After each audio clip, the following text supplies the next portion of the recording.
we tend to think about creativity as these sort of flashes of brilliance that happen, these moments that come out of nowhere. And indeed, that is often the case, that when you noodle on something and you have lots of expertise and you work on it, you're in the shower and you have your idea. But some of a creative process is you just bang on the thing over and over again. You come up with many, many, many solutions. Hi, I'm Brilliant, your host for this show. I know that I'm incredibly blessed. As the son of self-made billionaires, I've seen the high price some people pay for success, and I've learned that money really can't buy happiness. But I've also had the good fortune to learn directly from many of the world's leading teachers. I created this podcast and the School for Good Living to share what I've learned, and to keep exploring the question, what does it mean to live a good life, and how can we do it? Despite my privilege, I lived for decades in a pretty dark place, and I know that living is often a painful, difficult, and messy business. But I also know that it can be wonderful beyond imagination, and that it's a skill at which we can improve. That's why every episode is a conversation with an author who's an expert regarding spirituality, health, relationships, work, rest and play, or money. I also ask my guests about their creative habits, routines, and mindsets, and what they've done to get their books written, published, and read. If you're ready to be, do, have, and give more, this podcast is for you. Welcome to the School for Good Living. This interview is for anyone who wants to be a better leader, who wants to communicate more effectively, who wants to use humor well, to inspire others, to get what they want, maybe to win arguments, but also for benevolent reasons. Today, my guest is Peter McGraw. Peter is an academic who has studied humor extensively. He was fascinated by the question, what makes things funny? In fact, he gave a TED Talk by the same name. And in that talk, he shared what he learned after taking a 2-year, 91,000-mile global search for what makes things funny in different places around the world. And he put his findings into a book called The Humor Code. He went to Tanzania, Scandinavia, Japan, Israel, Peru, and other places in North America. Peter also conducts experiments at the Humor Research Lab, something he founded, also known as HURL. He has written for Slate, Wired, Fortune, The Huffington Post, and his work has been covered by the New York Times, Wall Street Journal, NPR, Time, CNN, The Atlantic, and the Harvard Business Review. He's spoken at Harvard, Stanford, Cambridge, and Fortune 500 companies. You get the idea. So the guy's been around the world. He's talked to some of the biggest companies and universities. As a behavioral scientist, his research spans the fields of judgment and decision-making, emotion, affect, mood, and behavioral economics.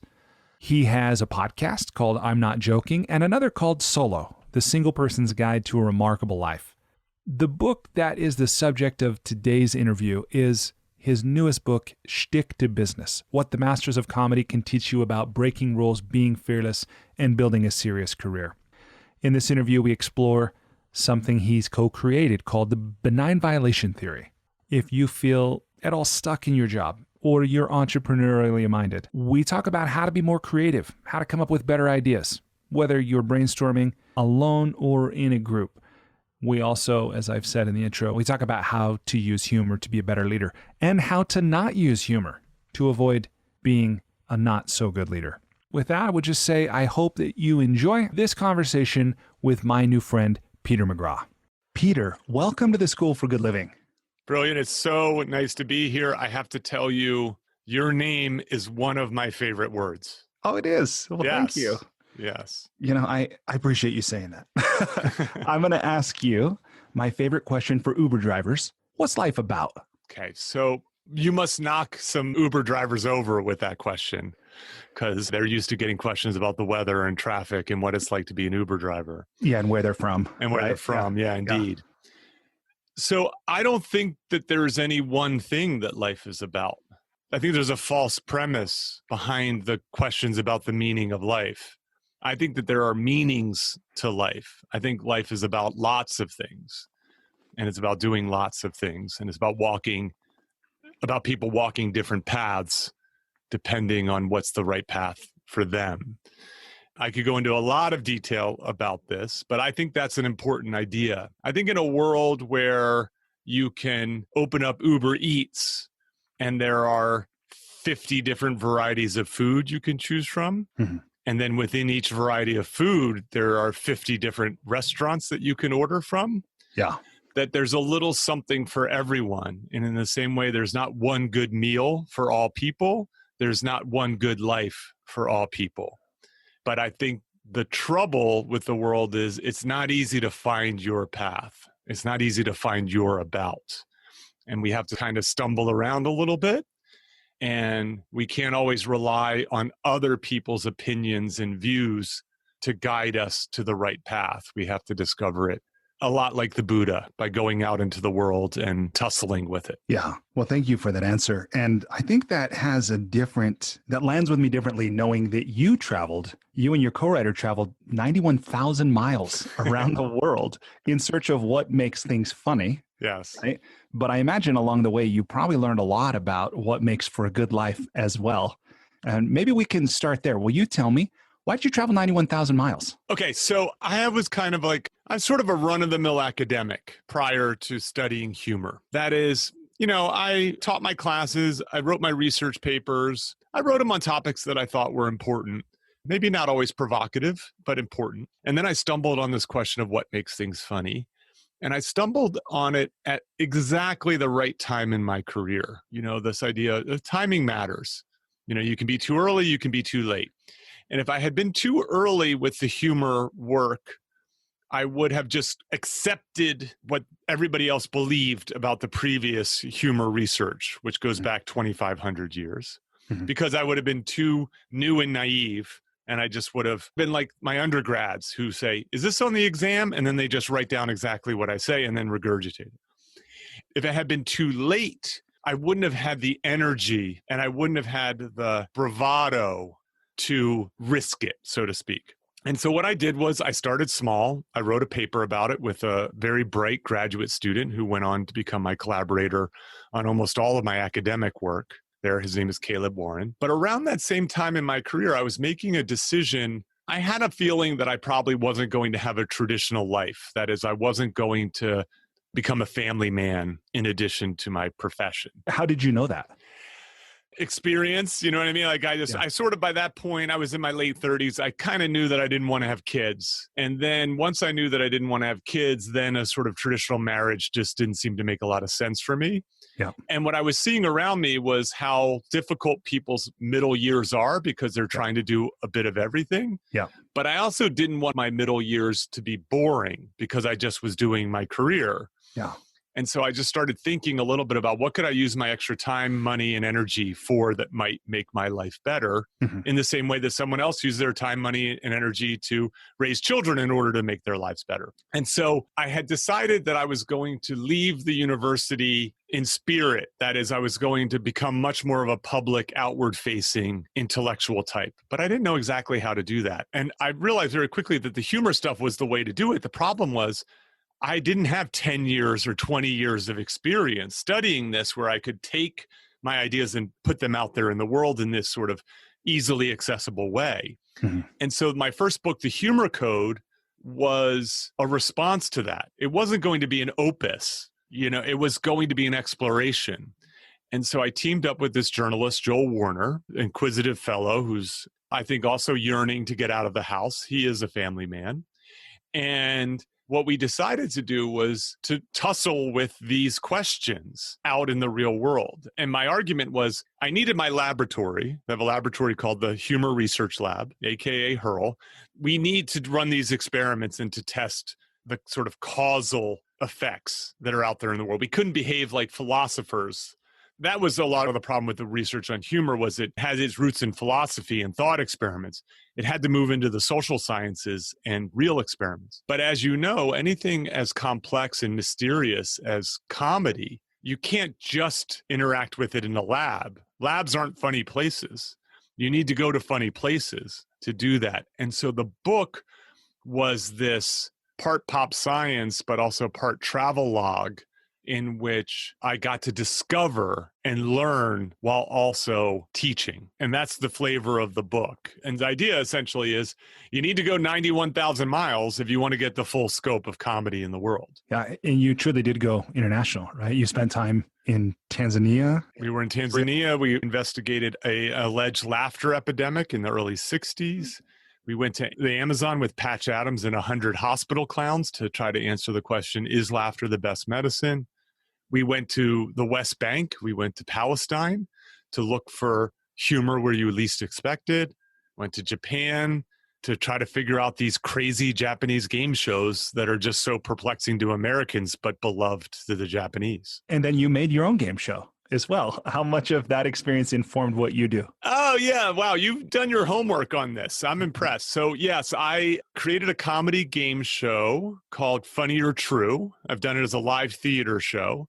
And I did it in part because I think that is important. You know, there's a saying about teachers, those who can't teach. Yep. And so I thought if I really, really want to understand comedy, it really helps to make it.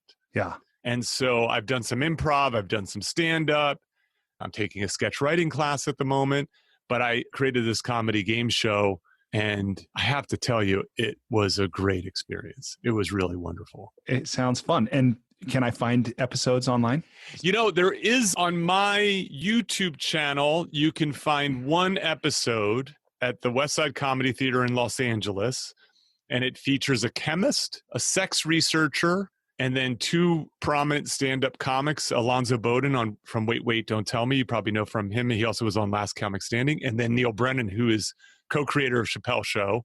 And I have the great privilege of hosting that show. It's a fun example of it. That is fun. I want to go back to the thing you said about what's a laughter epidemic? What is that about? Well, okay. So the stories of this laughter epidemic is that it started in like a boarding school, a religious boarding school with these young Tanzanian girls, like tweens. And that they were having these fits of laughter that was spreading throughout the school. It was uncontrollable. You know, it basically shut the school down, and they sent the girls home, and these girls spread the laughter epidemic into their communities. So when you start to investigate this, both anthropologically and then also from a kind of medical and behavioral standpoint, I actually believe that this laughter epidemic was real. I think it was described in a hyperbolic way, to be honest. But what's fascinating is that there are versions of this that sprout up around the world, in the United States even. And what it seems to be is a case of what's called mass motor hysteria. And so this is a reaction to high stress environments. It's often referred to as the cheerleader disease. So evidently high school cheerleaders get this, which is a very highly evaluative, stressful environment of this particular age range, young, and girls seem to be more susceptible than boys for some reason. But it doesn't usually manifest itself with laughter. It might be crying or fits or whatnot, but it does have this contagious effect where it does spread from people who are close to each other. I was going to say, this sounds like maybe some of what I've heard of tongues in the religious revivals. I think that there are some connections to these kinds of social contagions, right? So we live with social contagions. Although laughter is a contagious thing. If I laugh, you're likely to laugh, or at least smile. Yawning has this. There's a lot of mimicry that happens in the world and so on. So it's not out of bounds that there would be some socially mediated behavioral contagions that happen. Yeah. This happened to be a very profound one, and then had this mystique because there's like a paper in the British Journal that describes it from secondhand stories and interviews and so on. I just love that you got on a plane to go investigate firsthand. We went to the classroom and everything. Awesome. We got a tour. This is the classroom where it started. Yeah. That's great. So with all these, part of what I love about your story is how you made a pretty significant pivot in your life and your work. And I know that many people feel stuck in life, but they don't necessarily know what to do or how to get unstuck. And as I see it from a removed perspective, it seems to me that you got yourself unstuck and you followed this path that is adding original thought to, what we understand about ourselves and each other. So I wonder if you'd be willing to share, what did you learn about what makes things funny? Sure. Yeah, I'm happy to do that. I mean, I think that if I didn't have those insights, it just would have been self-indulgent. That is that, I mean, I was happy to do these travels and to study and to do these things because it's personally enriching. Yeah. And as a result, I have a much wider, diverse group of friends and colleagues than I ever did before. I now collaborate with comedians and they're my friends. And so I'm beyond just like these boring professor types. Is that as cool as it sounds?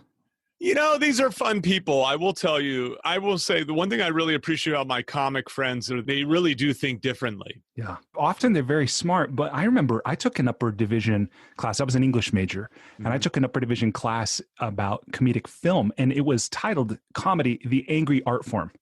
Right. And I got this view about how we often joke about the things that aren't socially acceptable to talk about, whether it's racial jokes or dead baby jokes, you know, or religious jokes and things like this, and how often, and I look at so many of people that I certainly thought were funny as anything, and that they either died by suicide or overdose, and seeing how there does seem to be this often this very incisive, this very angry element, or, hey, things are messed up and I won't put up with it. And while I'm not going to go out and become an activist, I'm going to pick up a microphone and encourage people to think differently. Mm-hmm.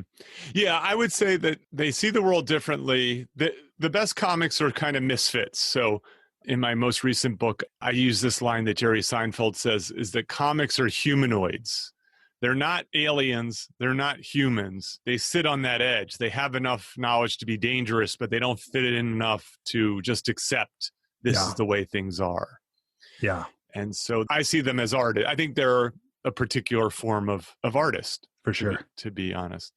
So the idea, and I really wish that I could do more with this idea, but I do think that it is a valuable insight. And that is, I feel very comfortable saying that Caleb and I have developed what I believe to be a really strong model that explains what makes things funny. Now, to step back for a moment and to give you some context, when I stumbled onto this question, if you ask someone what makes things funny, you would have gotten a lesson that looks a little something like this. Well, brilliant. There are 3 types of theories that describe what makes things funny. There's, dating back to Aristotle and Plato, superiority theory, that we laugh at the follies and foibles of others, where comedy is a game with winners and losers. There's release or relief theory, largely credited to Sigmund Freud, that says that humor is this escape valve where we get to talk about taboo things, or, as you were saying, angry, our aggressiveness or sexual, risque kinds of thoughts come out in this sort of playful way. And then the 800-pound gorilla of humor theories is incongruity theory. So a variety of people like Immanuel Kant, lots and lots of people have talked about some mismatch between expectations and reality. And then what they would say is, well, superiority theory explains this form of comedy very well, and incongruity explains that form of comedy, and so on and so forth. Now, to me, that doesn't make any sense. Like, that violates a fundamental desire of science, which is to seek parsimony. Is that to have 3 theories for a psychological experience doesn't make sense. You don't have 3 theories of fear. Well, we have this theory of fear for snakes and this theory of fear for public speaking. Like, that doesn't make any sense. Yeah. So I was on the lookout for parsimony and found an inkling of that in a paper, a very unknown paper by this guy, Thomas Veitch, that served as the basis for our thinking. Which, he was by a the way, linguist. Oh, you're a linguist. Okay. Because I went to his website and I was like, who is this guy? He didn't really have a lot of about.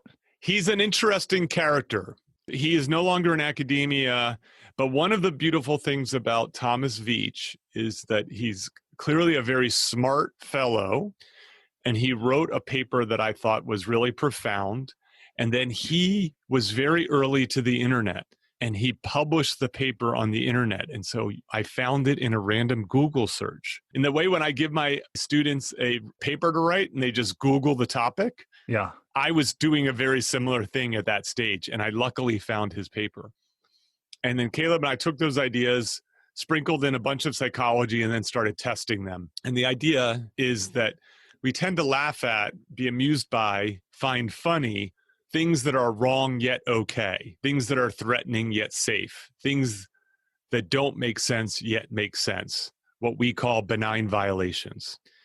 And this benign violation approach is very useful because, one, is it does a good job of explaining what makes things funny across types of comedy. It does a very good job of explaining the two ways that a humor attempt can fail. It can be too benign and boring, or it could be just a violation and outrageous and upsetting. And it also explains why the very same joke can have all three of those effects. That one person can be laughing, another person can be yawning, and another person can be stamping their feet in outrage. And that is because what is wrong and what is okay, what is benign and what is a violation, depends on the audience's perspective, on their cultural values, societal norms, context. Are you in a church or are you in a comedy club? Mood, the number of drinks you've had, and so on and so forth.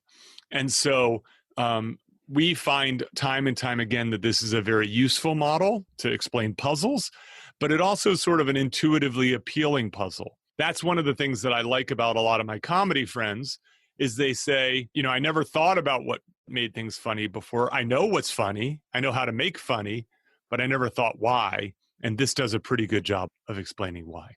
So 2 questions on this. One is, do you find that this holds true across cultures? Yes, it does. It actually not only holds true across cultures, it holds true across species. Really? Say more about that. So I think one of the most profound moments in my study of humor occurred when I had figured out that there was a scientist at Washington State University named Panskeep who would tickle rats and was able to show that tickling rats, not only do they emit this ultrasonic sound, this sort of chirping sound that is like the rat equivalent to laughter, but the tickling experience creates positive emotions in rats. And if you see the tickling, and if it's described to you, you recognize very quickly that it's a benign violation, that it's a harmless attack. So what he does is, so one thing is rats are very social creatures, and they kind of get to know their captors, you know, in these labs, and they're kind of comfortable with them. And so what he would do is he would go up to the cage, kind of stick his hand in, and he'd sort of flip the rat over and kind of scratch its belly, you know, kind of a thing. And they would make the sound while he was doing it. But the really profound thing was after doing that for a little while, he would move his hand to the other side of the cage and the rats would chase after the hand and almost try to put themselves underneath it to recreate this experience. Well, anybody who has children, nieces, nephews, whatever, knows that you tickle the kid, they have a fun, they kind of resist, and then you stop, and then they kind of egg you on a little bit. Don't get me. Don't get me. That's right. It's this titillating kind of experience. Yep. Well, the evolutionary roots of humor and laughter are in play fighting, and tickling are in these kind of harmless physical attacks. And they're part of a socialization process and so on. But what happened, I believe, is that and so we see this in chimps and monkeys and bonobos and so on, and they have laughter. It's called play panting. But what you can imagine from an evolutionary standpoint is comedy is just like play fighting with words. Yeah. Right? So as we started to gain language in societies, you started to have rules. And these rules could be broken. And it feels wrong to break rules. But if you can break a rule, but then also from another perspective, have it make sense, be okay, you can start to explain this. Now, the cultural differences that exist in comedy don't have to do with physiology. They have to do with the rules, right? In some cultures, it's okay to belch at the table. It's actually encouraged to belch at the table because it's an expression of appreciation for a fine meal. Yep. In others, it's disgusting to do that. It's uncouth to do that. But if you live in a culture where it's uncouth to do it and you visit a culture where it's okay to do it and you know it's okay to do it, it becomes pretty freaking hilarious when someone belches at the table. Yep. Right. Yeah. Thank you for sharing that too, because I was going to ask if you would give an example of this to help, because again, and I love what you open your TED Talk with, that E.B. White about dissecting a frog. Yes. So maybe you can share that thought, but then if you'd be willing to go beyond and give us an example of the benign violation theory, because as a theory, it sounds great, but how does it's a little abstract. Yeah, a little abstract. Yeah.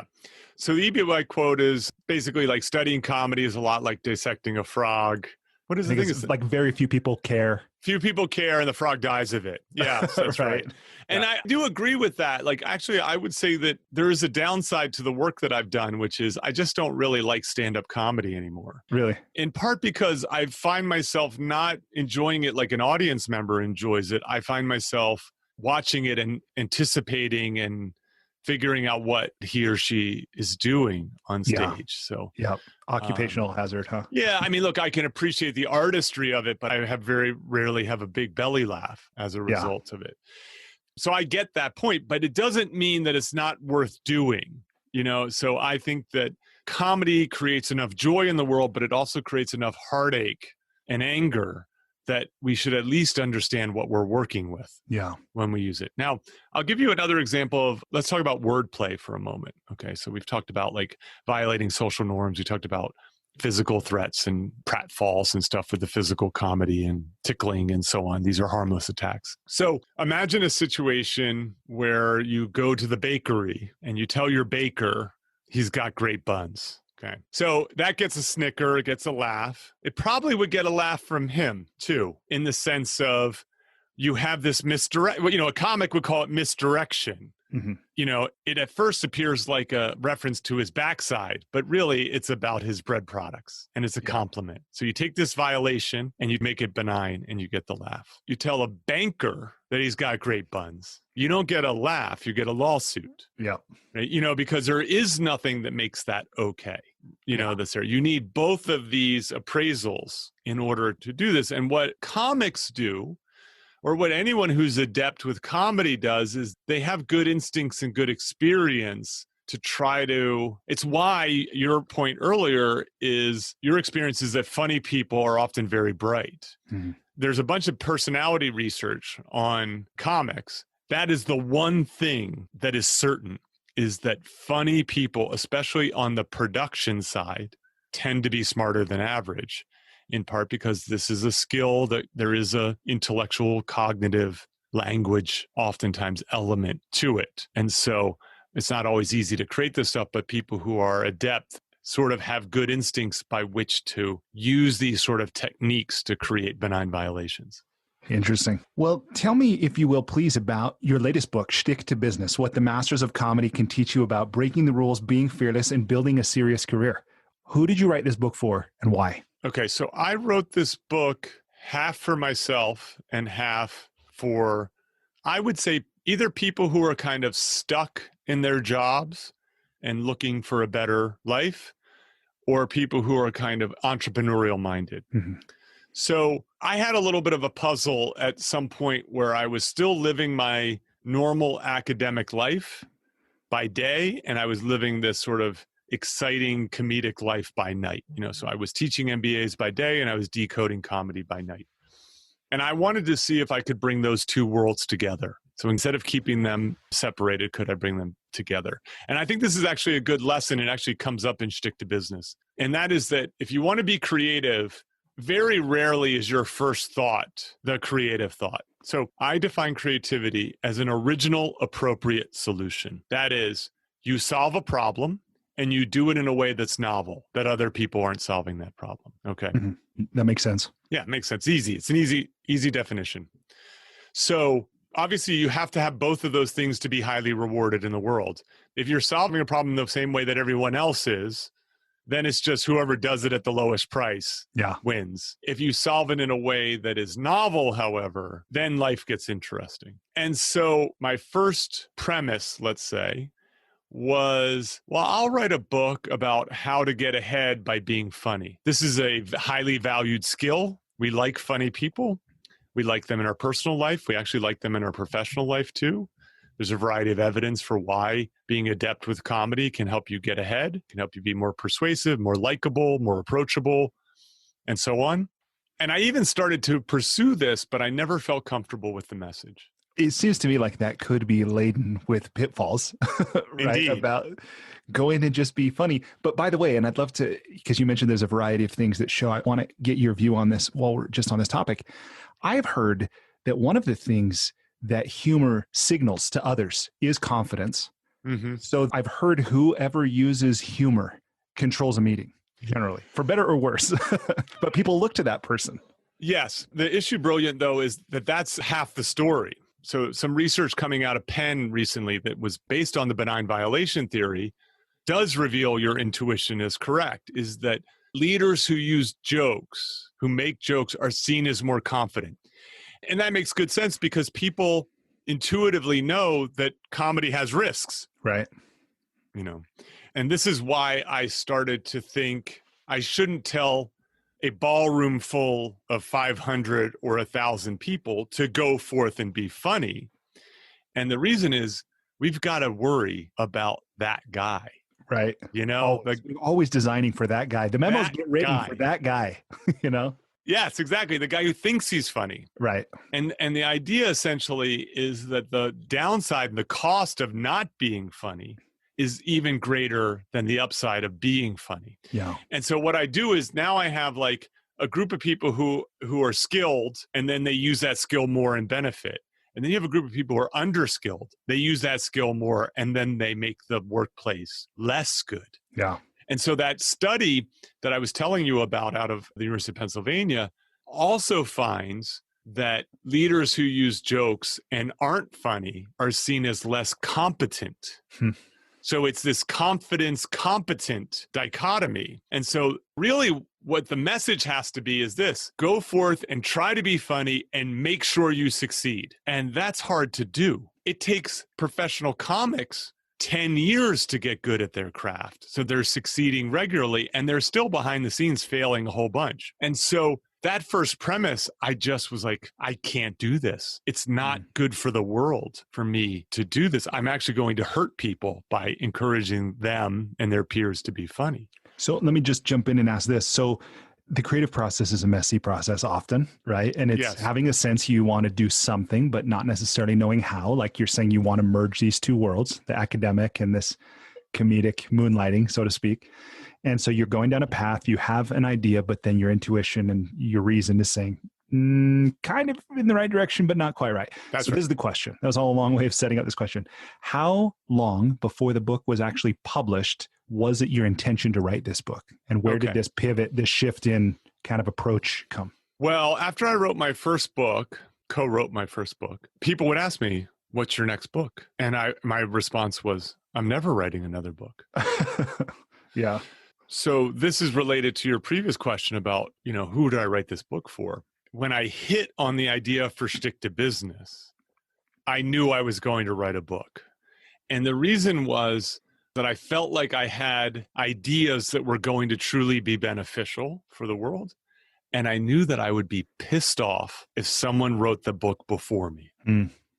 Like I knew, there's this saying about don't die with the music inside you. Yep. I suddenly had music inside me. But before that, I was like, no, I'm not going to write another book. I wrote a book. Yeah.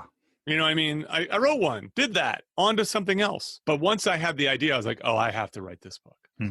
And I would say things happen very fast. The idea hit me. So I guess we should say what the idea behind the book is for your listeners. Yes, please. Which is, the book is not about being funny. The book is about thinking funny. Is how do we take the practices and the perspectives of these incredibly creative, innovative individuals and translate them into lessons that everyday people can use to live richer, better professional lives. So it's not about the end goal being funnier, but the end goal being a better thinker, to be more creative, to better manage your career, and so on.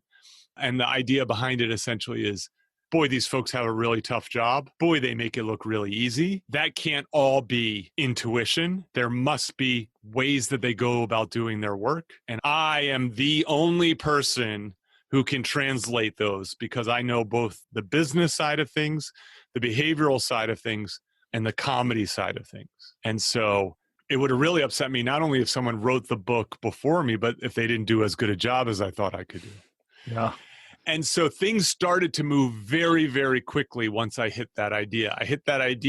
I gave a talk on it. It was one of the better received business talks that I ever gave. I gave it to a group of salespeople at Google. And to be honest, I started giving the talk. That's how I started. I started giving a talk.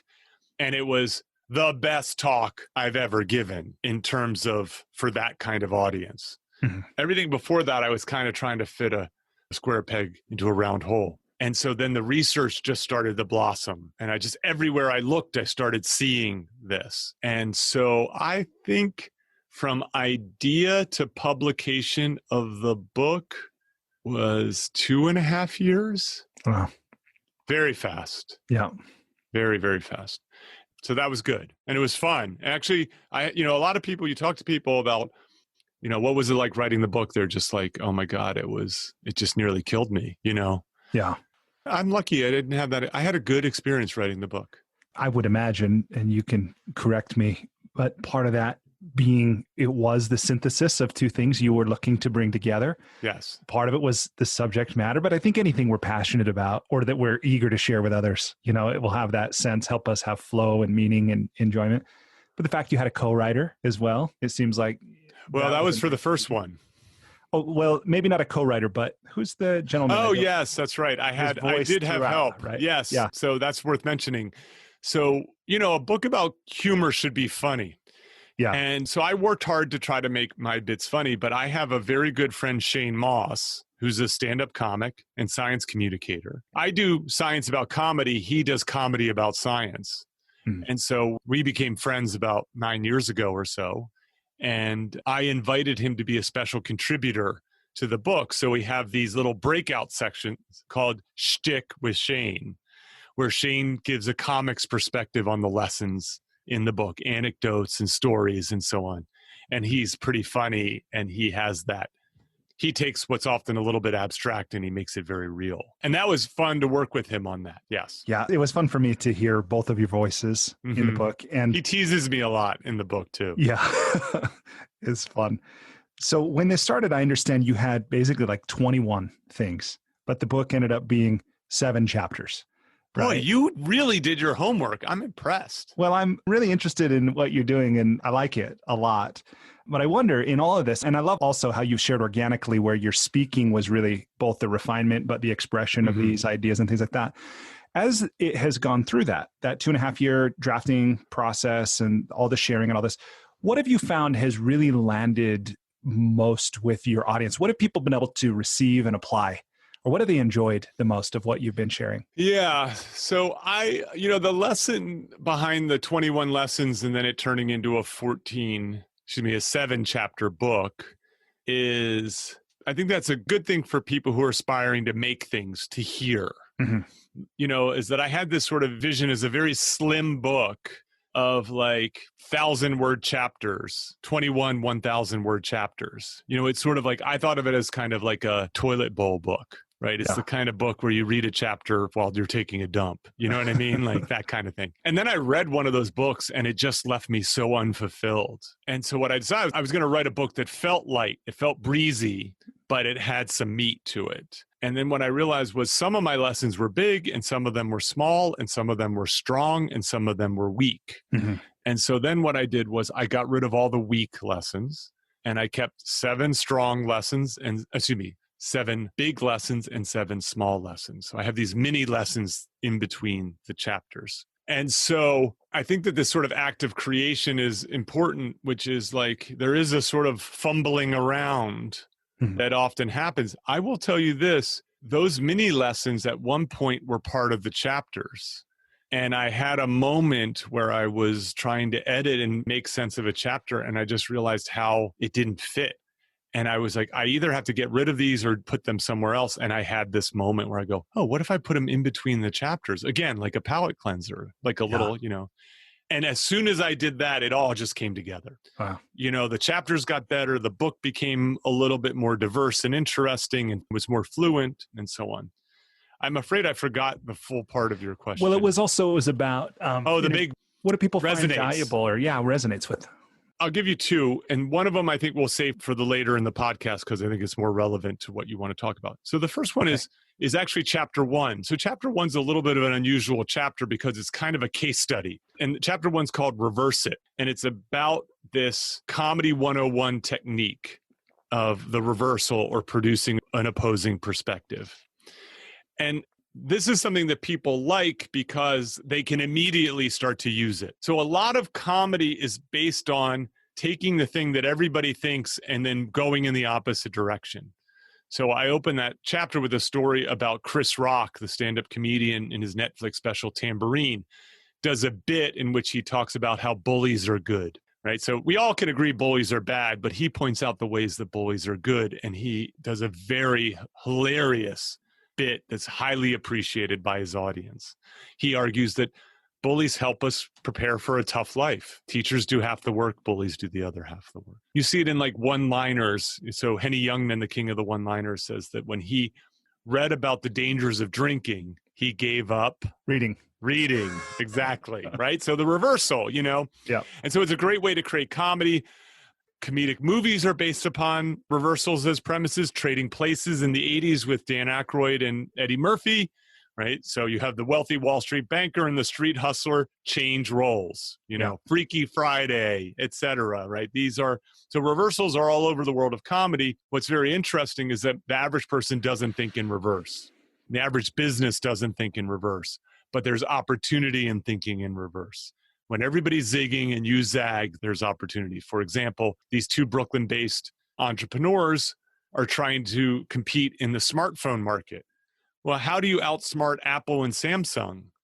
Teams of engineers and decades of experience. Yeah. You can't. So what these guys did was they did the reverse and they created The dumb phone. The dumb phone, right? Yeah. So this is not for people who want to be more connected, but rather for people who want to be less connected. And so there's often, as I like to say, blue ocean when you reverse course that's there.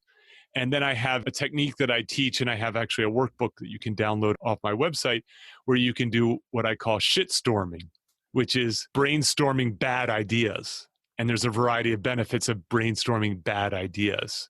One is it gets the creative juices flowing. It kind of overcomes the natural reluctance that we have with brainstorming in general because we self-censor, we edit. Yep. And then it's fun. We lean into it more. It's kind of a good warm-up for brainstorming. And then the last thing is sometimes when you're brainstorming truly awful, terrible ideas, someone goes, hold on a second. That's so crazy. It just might work. Yeah.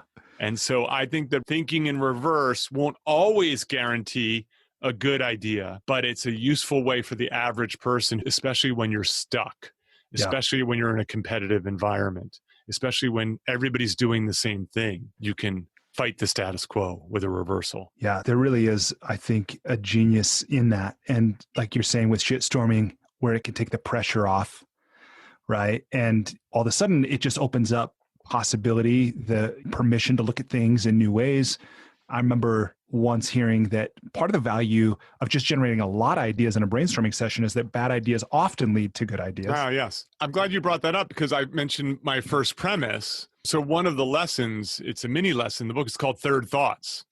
And we tend to think about creativity as these sort of flashes of brilliance that happen, these moments that come out of nowhere. And indeed, that is often the case, that when you noodle on something and you have lots of expertise and you work on it, you're in the shower and you have your idea. But some of a creative process is you just bang on the thing over and over again. You come up with many, many, many solutions. Yep. And as you go on, the more you work on it, the more likely the solution you come up with is going to be novel. Yeah. And so Lorne Michaels at Saturday Night Live will often critique a sketch idea and say, that's a first premise idea. That's the same idea the audience would have. You need to work on this further. And so sometimes it's just good to remind people not to settle on it may be an appropriate solution, but your first solution is rarely original. Yeah. I read something about Pixar released its rules for writing, and they say that same kind of thing in there. I don't know if theirs was 7th, but it was like your first 6 or never. Rarely. Yeah. It's rarely the case. Yeah, that's right. You know what I mean? But I think, so I will tell you this, I have in that same workbook, I have this exercise you do where you have to come up with 100 ideas. Wow. Right. And, and so you can actually print out the sheets and you fill in a 10 by 10 grid with all of your ideas. Wow. And, that seems crazy to do. But if you let yourself have fun with it and you know that only one of them has to be great. Yep. And 6 might be good, and the rest are trash. You need the trash to get to the great. Yeah. And you need to be willing to look past the good to get to the great. Yeah. There's so much in that. And part of what's cool to me about this too is that it's very doable. Like it's a procedure. It's a process. Yes. You can take a team through. You can go through it on your own. Absolutely. Yeah. This is not magic. Yeah. It's not magic. It's actually, it's also not factory work. It's like it sits in this place. It's a creative endeavor. It should be fun, but it should be challenging. There should be rules, but you should also be looking to break rules. Like it's that artistic space. I think that a lot of people who fail to realize that. Do you know the work of Byron Katie? She's in the personal growth and spirituality worlds. I know the name. You'd have to jog my memory, though. Yeah. I wonder because as I hear this as a technique in business or when approaching a creative problem, she teaches something similar, which she'll call the turnaround. Okay. Where it's when we find ourselves believing something that's not serving us, like my wife is a jerk. Okay. And then she gives us 3 different ways to turn it around. Like, what if I'm a jerk? Oh, yeah, that's not great. A jerk. What if, right? And it's interesting the freedom that can come from very methodically working through something like that. I think that's great. I think the reversal exists in many different forms in many different areas. So there's this guy, Jocko Willenick. You can find him. He wrote a book about leadership. The name escapes me. Extreme Ownership. Extreme Ownership. He's this burly, tough guy kind of thing. He has this saying about good. I don't know if you've come across this, but when something bad happens, he says, good, right? Like twist your ankle, good. More time to work on time to work on my upper body strength.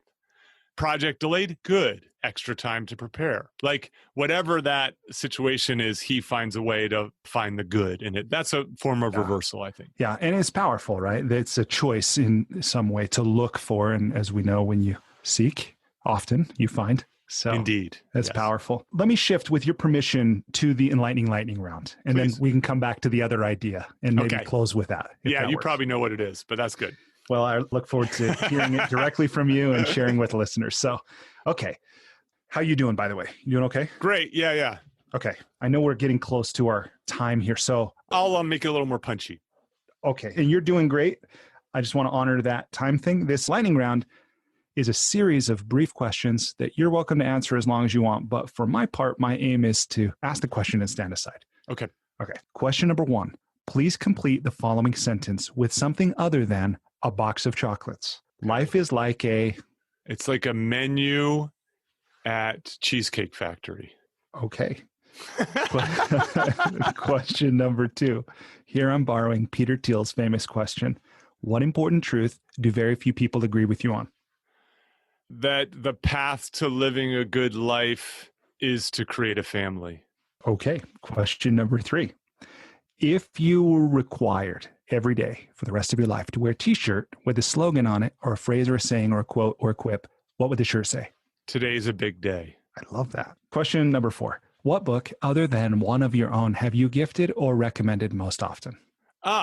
There's a book by David Schwartz. It's written in the 60s. It's very Dale Carnegie-esque, but it's called The Magic of Thinking Big.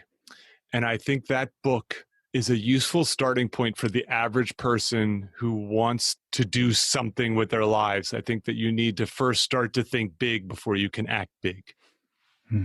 Awesome. Maybe it's because I'm reading it now, and I've read that book and I love that book, but I want to pair The Magic of Thinking Big with BJ Fogg's Tiny Habits. That's interesting. Yeah. The thing that's missing from The Magic of Thinking Big is what to do with those ideas. Yeah. You know what I mean? Like you get to the end, you're like, okay, what do I do next? And Schwartz is like, it's up to you. Good luck.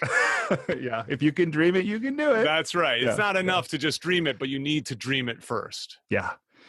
Okay. Question number 5. And this is the pre-pandemic, the good old days. It's a question about travel. Okay. So you've traveled a lot. What's one travel hack, meaning something you do or something you take with you when you travel to make your travel less painful or more enjoyable?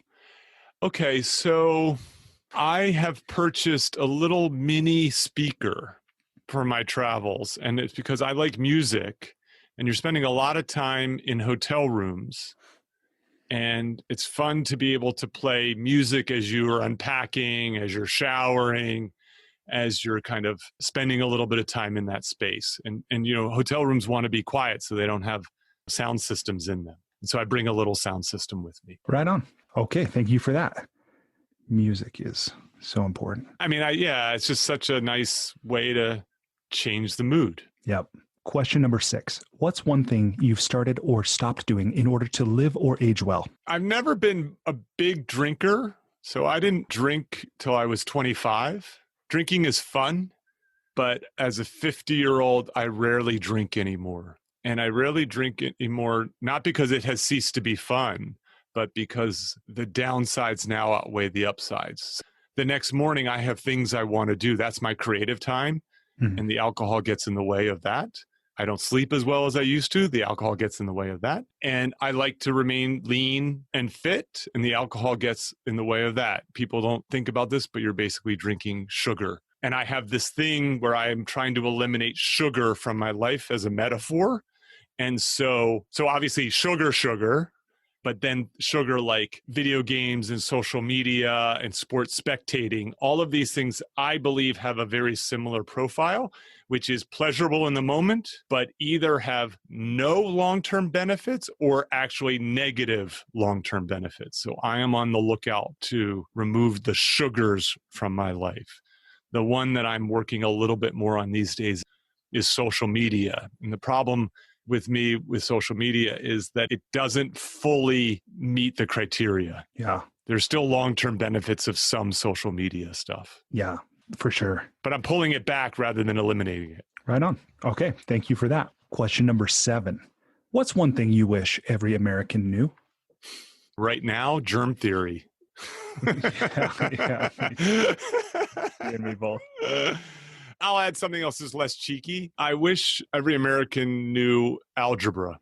Why? It's the only math you really, really need. You don't really need calculus as an average everyday person, but to understand numbers and the basics of algebra sets up a lot of other things. It helps you understand like how important a denominator is, for example, which we're seeing. That's a real problem with the pandemic. Because we're getting lots and lots of information where you get numerators, but you need denominator. You need to be able to divide things. That's right. Yeah. Okay, great. Number 8. What's the most important or useful thing you've ever learned about making relationships work? I think that the most important thing about making relationships work is to recognize that they are a collaboration. They're not a competition. And so I'll talk friendships because friendships work best because it's like, what do you look for in a friend? You look for someone who has integrity, someone who's reliable, and someone who's energizing. But for a relationship to work, you need to have high integrity, be reliable, and be energizing. Yeah. And so it's a collaboration between the two of you to have those 3 things. The fourth one Jordan Peterson talks about is that a good friend will celebrate your successes and will commiserate on your failures and won't try to outdo you on those things. They don't view this relationship as a competition as a result. So I like that idea of we're a team. I like that. I like that a lot. If I had that perspective, my first marriage might have worked. Honestly, we were very competitive and that doesn't. It's tough. It is tough. It was tough for me. Okay. Question number 9. Aside from compound interest, what's the most important or useful thing you've ever learned about money, or what's something you're always sure to do with it or you never do with it? I don't know if I have a great answer for that one. I'll be honest. I think the issue is that money is a tool. So you have to understand why money is important to you. And so early in our life, money is about survival. It's about keeping a roof over your head and your body nourished and yourself safe. But if you're lucky, if you're good, and you manage to get enough of it, then you can start making it work for you beyond survival, and that it can be a path to freedom and opportunity, that then it can truly help enrich your life. It can move you from avoiding bad into moving towards good. So it's a tool. That's exactly what my dad said. He said, remember, he died 11 years ago, but before he did, he was a very, very successful business person. And he said, money is nothing but numbers on paper and a tool for doing good. Lovely. So right in line with that. Okay. And then this question, of course, the listener will have heard some of I'll make sure to put your web address too, because it's petermcgraw.org, right? It is, yes. In the intro. But if people want to learn more from you, or if they want to connect with you, what would you have them do? I think the best place is to go to petermcgraw.org. You can find out about my books and my podcast. Shtick to Business is on Amazon in Audible, softcover, and ebook. And you can find me on some of the social media. I'm on Twitter a little bit, LinkedIn, barely on the Insta, but I'm happy to connect with people out there. Okay, great. And then as an expression of my gratitude to you for sharing so generously of your time and your experience, I have gone on kiva.org, the microlending site, and I have made a $100 microloan to an entrepreneur named Gladys in Kenya, who will use this money to buy a motorbike that she will then use to transport her farm products to the market. Brilliant. That's wonderful. I'm so happy to hear that. Thank you. Yeah, thank you. Okay, so with that, the last question, maybe we could go back to that other about what else have people found really valuable from this Shtick to business and the work you've been doing lately? Yeah, sure. I have a good friend. She was an early reader of the book. So I had 4 people read a draft of the book of Shtick to Business. And 2 of them were like super critical and 2 of them were super encouraging. And so it was a perfect balance, to make it better and to feel good about it. And she said to me, she's like, I've read 200 business books in my career, and I've never read a business book that talks about writing. And so I have a chapter in the book called Write It or Regret It, in which I say the most valuable tool that a comic has is not a microphone, it's a notebook. And I talk about the comedian's writing process. And with the exception of improv, all good comedy comes from writing. And I think that writing is a secret skill that successful people have and use. And I'll briefly talk about the 3 ways that writing benefits. So the first one is that it is a way to remember. It's a record-keeping process. And so I have a journal now. I wish I had started the journal when I was 13 years old. It becomes a useful tool to be able to revisit what you were thinking and what you were doing at some previous point and giving you a lot of good perspective. It's also just a place, if you get into a writing practice, to house ideas and to be able to keep those ideas, because otherwise they just flitter away. They're ephemeral. The second is the act of writing allows you to clarify your thinking in a way that I think is really quite important. So it's easy to have loose thoughts, but it's not easy to have loose writing. And so writing forces you to a level of precision that you can figure out the goodness or the badness of your ideas. And so I talk about the beauty of the one-pager. Any big project I do, I write a one-pager. So when Shtick to Business came to mind, after I had given that initial talk, I immediately started working on the one-pager. In that workbook that I mentioned, I have the one-pager that I wrote. If you read that one-pager, you see the book. It's a snapshot of the book. It makes writing the book easier. And then the last one is that one-pager or that clarifying writing that you do can easily turn into writing that you use to communicate to the world. You can share ideas with the world. And so it goes from being an internal tool and then it becomes an external tool. And I think that there are certain phrasings and ideas that I wrote in that one pager that was just meant for myself, that eventually I used it to pursue lit agents. The ideas actually get written word for word in the book and so on. And so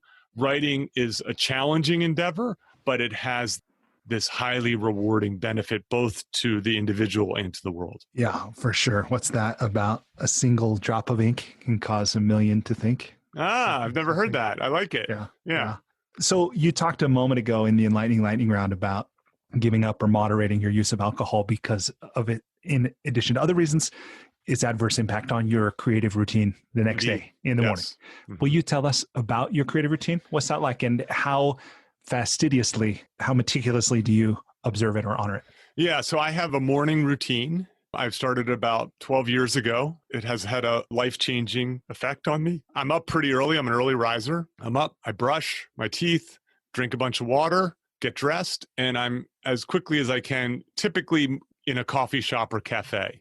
And this doesn't matter if it's in my hometown or if I'm in Milan or if I'm in Dubai. I'm looking for a place that's outside of the home, but also outside of the workplace, where I can have a delicious cappuccino and a healthy breakfast. And I can, initially it was write. Now I call it creative work more generally, because sometimes I work on my podcast and other ideas there. But initially it was writing, mostly writing academic papers and then working on books. But that time is sacred. So I don't take meetings. I don't tape podcasts. I don't go to the dentist.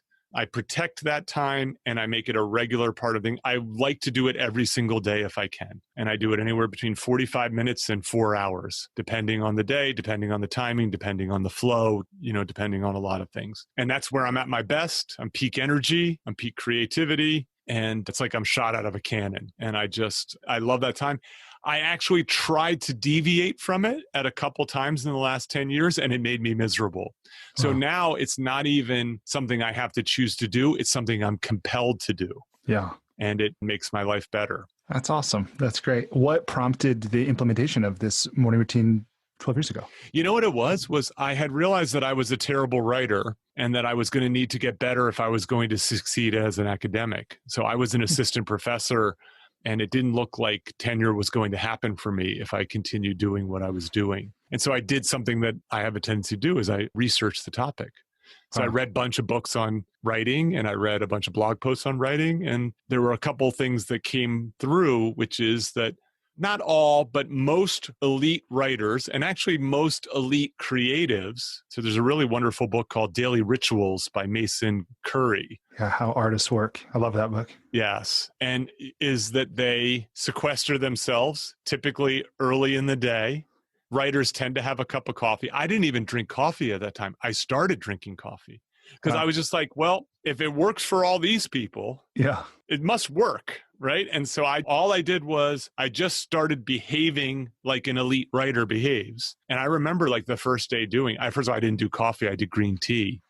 And I just remember it was hell. You know what I mean? Like it just did not feel good at all. But like many things in life, I did it over and over again. And it then became not bad. And then eventually it became good. And then it just became essential. Wow. That's amazing. I love that. And I love what's in there about the power of awareness, to see that you weren't on track for the future that you wanted for yourself, the power of decision and commitment. And there's so much in that I think is inspiring. And I hope people listening see those things as well, and possibilities for themselves in that. Yeah, I have an entire chapter built around these ideas called Work Hard or Hardly Work. And it's the idea of this in Mason Curry's book is that these folks work very hard and then they release themselves and do more pleasurable social activities after they've taken care of their creative work. Yeah, that's right. And I also, one of the things that's impressed on me, Mason's book, is also that I think these people were working in their zone of genius. So they really were working with their strengths and their talents.